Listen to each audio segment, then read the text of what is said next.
সম্প্রতি ওয়ানপ্লাসের ডিভাইসগুলোতে যে vertical line বা গ্রিন লাইন জনিত ইস্যুগুলোর কথা আমরা শুনতে পাচ্ছি, সেটা নিয়ে নতুন করে আলোচনা তৈরি হয়েছে।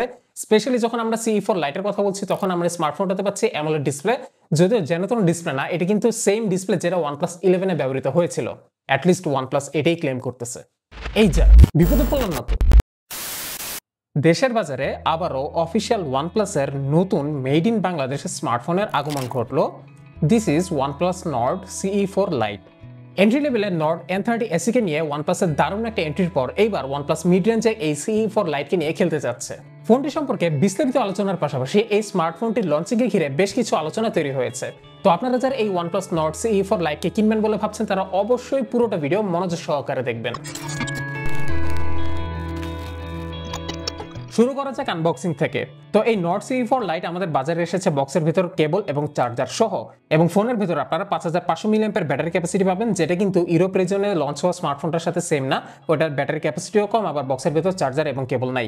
এনিওয়েজ, বক্সটা খুললেই আমরা প্রথমেই এই ফোনের যে ছোট্ট বক্সটা আছে, এটার ভিতরে কভার, সিম ইজেক্টর পিন এবং কিছু পেপার ওয়ার্কস পাবো। তারপর পাবো আমরা স্মার্টফোনটা, এবং স্মার্টফোনের নিচে রয়েছে 80 ওয়াটের সুপার ভুক চার্জার এবং এর কেবলটা বেশ মোটা দেখতে পাচ্ছেন, বিকজ এটা 6 অ্যাম্পের কেবল। তো এই স্মার্টফোনটা শুধুমাত্র মেড ইন বাংলাদেশে না, বরং একই সাথে বাংলাদেশ গভর্নমেন্ট টেস্টিং পাস করেই বাজারে এসেছে, এবং এটা নিয়ে ওয়ানপ্লাস মোটামুটি আপনাদেরকে এনশিওরিটি দেওয়ার ট্রাই করতেছে যে স্মার্টফোনটাতে কোনো কোয়ালিটি ইস্যু দেখা দিবে না।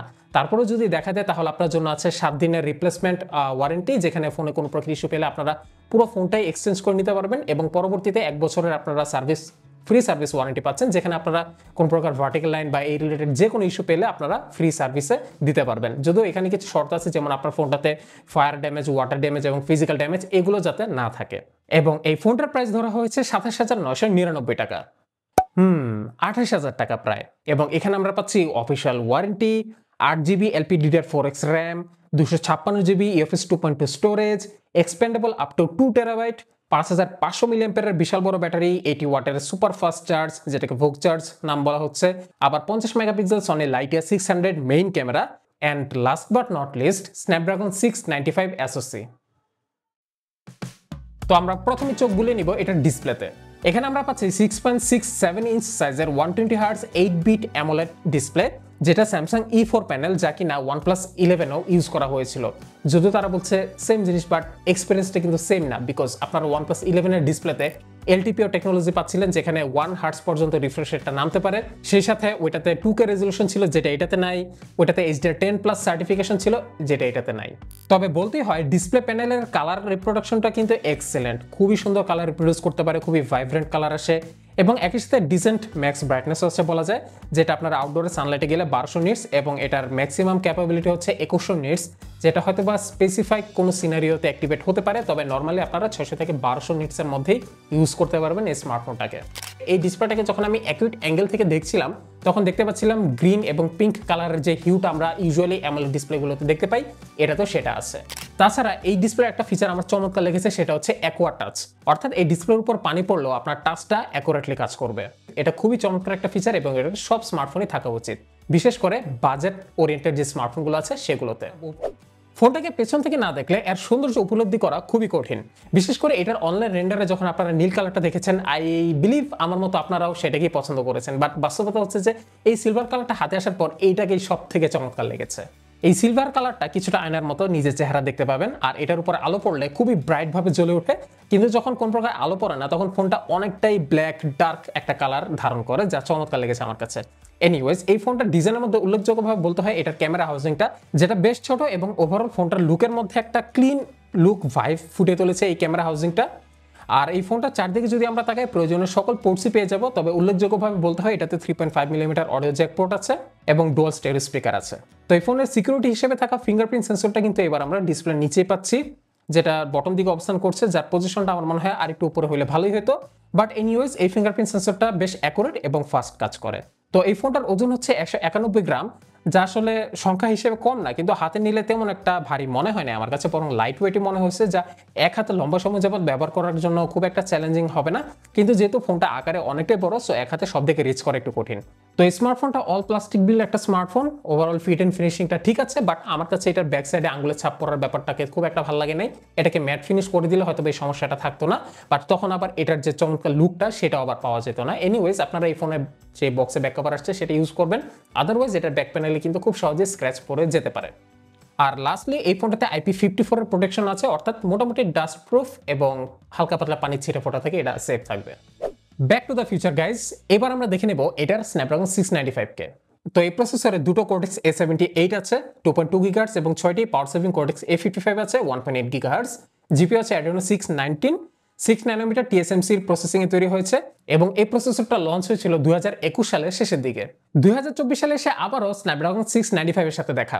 তো এই কিছুদিন আগে কোয়ালকম এই প্রসেসরটাকে এই 6S Gen 3 নামে রিব্র্যান্ড করেছে বাজারে।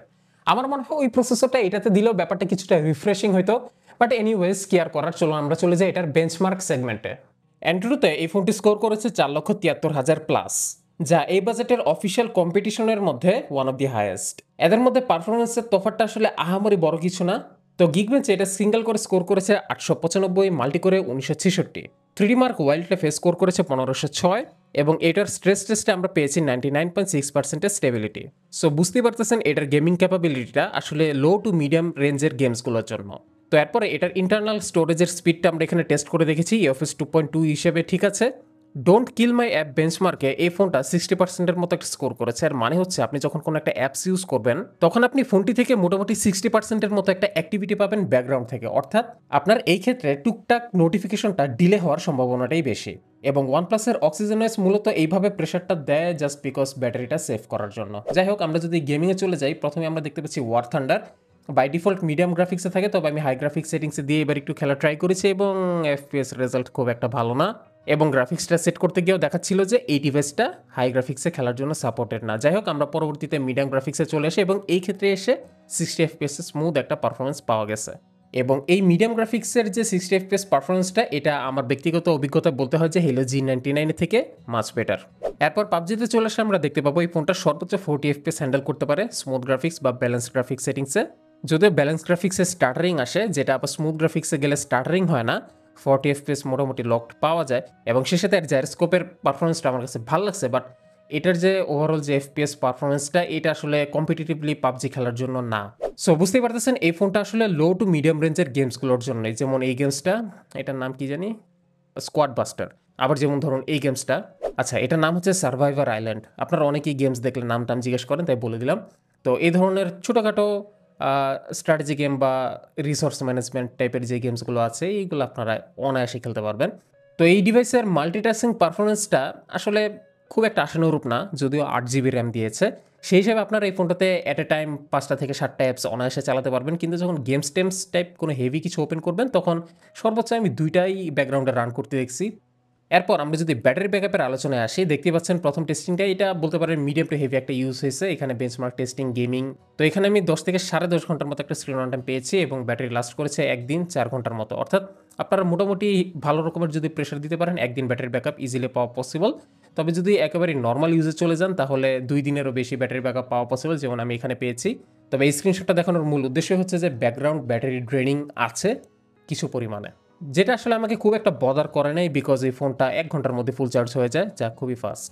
তো পারফরমেন্সের কম্পিটিশনে অফিসিয়াল ক্যাটাগরিতে স্মার্টফোনটা কিন্তু এগিয়ে থাকবে, আমি যদি হেলিও G99 এর সাথে কম্পেয়ার করে বলি।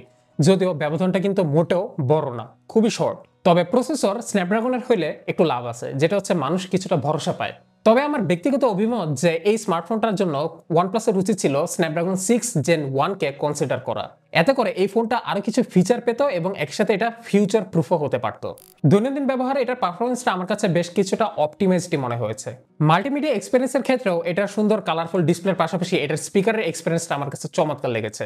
খুবই সুন্দর ডিটেল সাউন্ড দিতে পারে এবং এটার ভলিউমটাও যথেষ্ট ভালো। ইনডোর এমনকি ক্ষেত্র বিশেষে আউটডোরেও এটার স্পিকারটাকে বেশ ইউজেবল মনে হয়েছে। তাছাড়া এই ডিসপ্লের অ্যাকোয়া টাচ ফিচারটা আমার কাছে মনে হয়েছে যে বেশ চমৎকার একটা ভ্যালু প্রোভাইড করতেছে এবং একই সাথে 80 ওয়াটের যে ফাস্ট চার্জের ব্যাপারটা, এই সব কিছু মিলে এই স্মার্টফোনটা তার ইউজারের জীবনটাকে সহজ করার জন্য চমৎকার একটা ভূমিকা পালন করতে পারবে। তাই এইবার স্মার্টফোনের ক্যামেরাটাকে অবশ্যই ভালো পারফর্ম করতে হবে যদি সে তার বাজেটের মধ্যে শক্ত একটা অবস্থান ধরে রাখতে চায়। তো আমরা স্মার্টফোনটার পেছনে পাচ্ছি সনি লাইটিয়া বা সনি LYT 600 সেন্সর, যা 50 মেগাপিক্সেল রেজলিউশন এবং সেন্সর সাইজ হচ্ছে 1/1.95 ইঞ্চ, যা আসলে হাফ ইঞ্চি থেকে সামান্য একটু বড়। অ্যাপারচার ভ্যালু f1.8 এবং এটাতে EIS বা OIS সাপোর্ট আছে। সাথে আছে 2 মেগাপিক্সেলের ডেপথ অ্যাসিস্ট ক্যামেরা, অর্থাৎ পোর্ট্রেট ছবি তুলতে এটা সহায়তা করবে, এবং সামনে 16 megapixel f2.4 EIS front camera. তো ডে লাইট পিকচারে এই ক্যামেরার হাই ডাইনামিক রেঞ্জ ডিটেলসটা আমার কাছে মোটামুটি ভালোই মনে হয়েছে। সেই সাথে এর কালার রিপ্রোডাকশনটা আমার কাছে ন্যাচারাল মনে হয়েছে, যদিও ক্যামেরার ভেতরে বিল্ট ইন কোনো AI ফাংশনালিটি নাই ক্যামেরার জন্য, বাট সামটাইমস মনে হচ্ছিল কালারটা একটু বুস্ট হচ্ছিল। তবে এই ক্যামেরা এক্সপোজার হ্যান্ডেলিংয়ের ক্ষেত্রে খুব একটা পরিপক্ক না, এটা সামটাইমস একটু ওভার এক্সপোজড ছবি তুলে ফেলে। তবে সেই ক্ষেত্রে আপনারা যদি স্ক্রিনে ট্যাপ করে আপনারা এক্সপোজটা অ্যাডজাস্ট করে নেন, তাহলে দেখা গেছে যে সুন্দর ছবি আসে। এরপর এই গোল্ডের ছবি তোলার কারণটা হচ্ছে যে আপনারা জানেন যে গোল্ড কিন্তু 95%-এরও বেশি পরিমাণ লাইট রিফ্লেক্ট করতে পারে। দ্যাট মিনস ক্যামেরা সেন্সর যত ভালো হবে তত অ্যাকুরেটলি সে গোল্ডের কালারটা তুলতে পারবে। যেমন এখানে আমরা সমস্যা দেখতে পাচ্ছি, বাম পাশের ছবিটা ওই যে সিএনজি ছবিটার মতো একটু ওভার এক্সপোজড হয়ে গেছে, বাট এই ক্ষেত্রে গোল্ডের কালারটা একটু ঠিক আছে। বাট পরবর্তীতে আমি যখন ট্যাপ করে এক্সপোজারটা একটু অ্যাডজাস্ট করলাম, তখনই দেখা গেল গোল্ডের কালারটা কিছুটা মলিন হয়ে গেছে। তো যাই হোক, এই সেন্সরে কিন্তু আপনারা 2x লসলেস জুম পাচ্ছেন, এবং এটার 2x লসলেসের পারফরমেন্সটা আমার কাছে ভালো লাগছে। যথেষ্ট ডিটেল পেয়েছে এবং মনে হচ্ছিল না যে এটা একটা ডিজিটাল জুম করা ছবি। তো ওভারঅল ডে লাইটে এই ক্যামেরাটা চমৎকার রেজাল্ট দিতে পারে, ক্ষেত্র বিশেষে একটু অ্যাডজাস্ট করে নিলেই হয়। কিন্তু যখন লো লাইটে যাব তখন আসলে ক্যামেরাটা তার পারফরমেন্সটা লুজ করতে শুরু করে, স্পেশালি কালার, তারপর ডিটেলস, দেখা গেছে ছবিতে নয়েজ এবং গ্রেন চলে আসে সামটাইমস, এবং স্পেশালি কালারটা কিছুটা ফল করে। এই ধরনের লো লাইট সিচুয়েশনে এই ফোনের নাইট মোডটা কিছুটা সহায়তা করেছে, ডার্ক এরিয়াগুলোতে আসলে ডিটেলস আরও কিছুটা তুলে আনতে পারে। তবে ওভারঅল পুরো ছবিটাতে কেন যেন একটা লালচে ভাব চলে আসে, যেটা আমার পার্সোনালি ভালো লাগে নাই। তবে ভালো লেগেছে এই ক্যামেরার পোর্ট্রেট ছবিগুলো, যা চমৎকার আসে, ব্যাকগ্রাউন্ড ব্লারটাও রিয়েলিস্টিক রাখা ট্রাই করে, অবজেক্ট সেপারেশনটাও চমৎকার ছিল। যদিও ক্ষেত্র বিশেষে খুবই ডিফিকাল্ট কিছু সিনারিওতে টুকটাক ভুল হয়েছে, বাট সেটা আমি মনে করি অ্যাকসেপ্টেবল। এমনকি এই ক্যামেরা নন হিউম্যান অবজেক্টেরও পোর্ট্রেট ছবি তুলতে পারে, তবে এই ক্ষেত্রে অবজেক্ট সেপারেশনটা ভালো হয় না, কেননা এই ক্যামেরাটা আসলে হিউম্যান অবজেক্টকে সেপারেট করার জন্য ট্রেন করা। সো আপনারা কেবলমাত্র হিউম্যান পোর্ট্রেট তুলতে গেলেই সুন্দর রেজাল্ট পাবেন, আদারওয়াইজ খুব একটা ভালো রেজাল্ট আসবে না। অন্যদিকে ফ্রন্ট ক্যামেরার পোর্ট্রেটটা আমার কাছে অবজেক্ট সেপারেশন মোটামুটি ওকেই মনে হয়েছে, তবে ব্যাকগ্রাউন্ড ব্লারটা আনরিয়েলিস্টিক লাগে। বাট ফ্রন্ট ক্যামেরার পোর্ট্রেটটায় HDR ব্যালেন্স হয় না, যেটা থাকা উচিত ছিল। তাছাড়া নর্মাল ইউসেজে এটার ফ্রন্ট ক্যামেরাটা আমার কাছে মোটামুটি ভালোই লেগেছে। তবে ভালো লাগে নাই এটার ভিডিও রেকর্ডিং ক্যাপাবিলিটি। এই ক্যামেরা মাত্র 1080p 30 fps পর্যন্ত রেকর্ড করতে পারে, 1080p 60 fps এর অপশনই নাই। আমার হিসেবে 1080p 60 fps অপশন অবশ্যই থাকা উচিত ছিল, কেন দিল না I am not sure about that. Video recording ক্যাপাবিলিটিও যে খুব একটা ভালো লাগছে সেটাও বলতে পারতেছি না, আবার খারাপও না। ডে লাইটে মোটামুটি ভালো রেজাল্ট আসে, ফোকাসিংটা ভালো ছিল, উল্টাপাল্টা কিছু করে নাই। তবে ইনডোর লাইটিং সিচুয়েশনে এটা অলওয়েজ ওভার এক্সপোজ করে ফেলতেছিল, সেক্ষেত্রে এক্সপোজারটা ম্যানুয়ালি অ্যাডজাস্ট করে নেওয়া লাগতেছিল। আর সেই সাথে এটাতে বলা হয়েছে যে EIS এর সাথে OISও আছে, যদিও এটার স্টেবিলিটি আমার কাছে OIS লেভেলের ভালো মনে হয় না, তবে EIS এর থেকে অবশ্যই ভালো। এটা সম্ভবত EIS প্লাস OIS দুটো একসাথে কাজ করতেছে, যার কারণে এটার স্টেবিলিটিটা OIS এবং EIS এর মাঝখানে আছে। আর এই হচ্ছে লেন্স ফ্লেয়ারের অবস্থা, যেটা আমি মনে করি বাজেট ফোন হিসেবেও ভালো। তো আমাকে কয়েকজন জিজ্ঞেস করেছে যে স্মার্টফোনটাতে কোনো প্রকার অটো কল রেকর্ডিং ফিচার আছে কিনা। উত্তর হচ্ছে যে না, নাই। তবে আপনাদের বেশিরভাগই যে বিষয়টা নিয়ে কোশ্চেন করছেন সেটা হচ্ছে যে ভার্টিক্যাল লাইনের ব্যাপারটা। তো এটা জবাব হচ্ছে যে আপনারা যদি স্মার্টফোনটা অফিসিয়াল ভাবে কেনেন, তাহলে অবশ্যই আপনারা 1 বছরের যে সার্ভিস ওয়ারেন্টি পাচ্ছেন, এই সময়টা জুড়ে আপনারা এই ভার্টিক্যাল লাইন ইস্যু নিয়ে নিশ্চিন্তে থাকতে পারেন। মূলত ধোঁয়াশা সৃষ্টি হয়েছে এক্সিস্টিং OnePlus ইউজারদের মাঝে, যারা আনঅফিসিয়াল ভাবে স্মার্টফোন কিনেছিল এবং তারা গ্রিন লাইন হজম করে বসে আছে। তো তারা ভেবেছিল যে OnePlus যেহেতু এবার দেশে অফিসিয়াল ভাবে চলে এসেছে, সো তারা এবার হয়তোবা ফ্রিতে ডিসপ্লেটা ঠিক করা নিতে পারবে। কিন্তু OnePlus এর স্টেটমেন্টটা এরকম যে এখন তারা বাংলাদেশে অফিসিয়াল ভাবে এসেছে, আপনারা অফিসিয়াল ভাবে তাদের থেকে স্মার্টফোন কিনেন, কেনার পর যদি কোনো ইস্যু পান তাহলে সেটা জিম্মেদারি তাদের হাতে। কিন্তু আপনারা যারা আনঅফিসিয়াল ভাবে OnePlus কিনেছেন তাদের ব্যাপারটা তারা হয়তোবা দেখতে পারতেছে না। এর মধ্যে তারা যেটা ক্লেম করতেছে যে তাদের কিছু লিগ্যাল হিন্ড্রেন্স আছে, যার কারণে তারা চাইলেই আদার রিজন থেকে পারচেস করা OnePlus ডিভাইসগুলো বাংলাদেশে ফ্রিতে রিপ্লেসমেন্ট করে দিতে পারবে না। যদিও OnePlus বলছে কিন্তু যে আপনারা যারা আনঅফিসিয়াল OnePlus কিনেছেন তারা যেই দেশ থেকে পারচেস করা হয়েছে সেই দেশের সার্ভিস ওয়ারেন্টিতে যোগাযোগ করুন, তাহলে হয়তোবা আপনারা ফ্রি রিপ্লেসমেন্টটা পাবেন। অ্যান্ড আই বিলিভ আপনারা যারা এক্সিস্টিং ইউজার রয়েছেন এই প্যারাটা নিতেই পারবেন না, বিকজ আপনারা অনেকেই হয়তোবা যমুনা অথবা বসুন্ধরা গিয়ে স্মার্টফোন কিনছেন এবং এই ফোন কিভাবে কোত্থেকে কিনছেন এবং যার থেকে কিনছেন তার দোকান আদৌ আছে কিনা এতদিন, এই সব কিছু মিলে আসলে দেখা যাচ্ছে যে এটা আসলে অলমোস্ট ইম্পসিবল এন্ড ইউজারের জন্য। কিন্তু এই ব্যাপারে আমার ব্যক্তিগত মতামত হচ্ছে যে ওয়ানপ্লাসের উচিত ছিল যে কোনো প্রকারের একটা সমাধান এই এক্সিস্টিং ইউজারদের জন্য নিয়ে আসা, ইউজার যেন তার স্মার্টফোনের ডিসপ্লেটাকে সহজে পরিবর্তন করতে পারতো, বিকজ এই ধরনের অ্যামোলেড ডিসপ্লেগুলো পাল্টানো কিন্তু বেশ এক্সপেন্সিভ। কেননা দিন শেষে এই ডিভাইসগুলো কিন্তু ওয়ানপ্লাসেরই ডিভাইস, আর এই ইউজাররা কিন্তু ওয়ানপ্লাসেরই ফ্যান বেস। যাই হোক, ব্যাপারটাকে কে কিভাবে দেখতেছেন অবশ্যই কমেন্ট বক্সে জানাবেন। আর আজকের ভিডিওটা যদি আপনার উপকারে আসে দেন অবশ্যই hit the like and don't forget to subscribe. ইনশাআল্লাহ আবার আপনাদের সাথে হাজির হবো। টিল দেন সবাই ভালো থাকবেন। আল্লাহ হাফেজ, and don't forget to check out the description box below.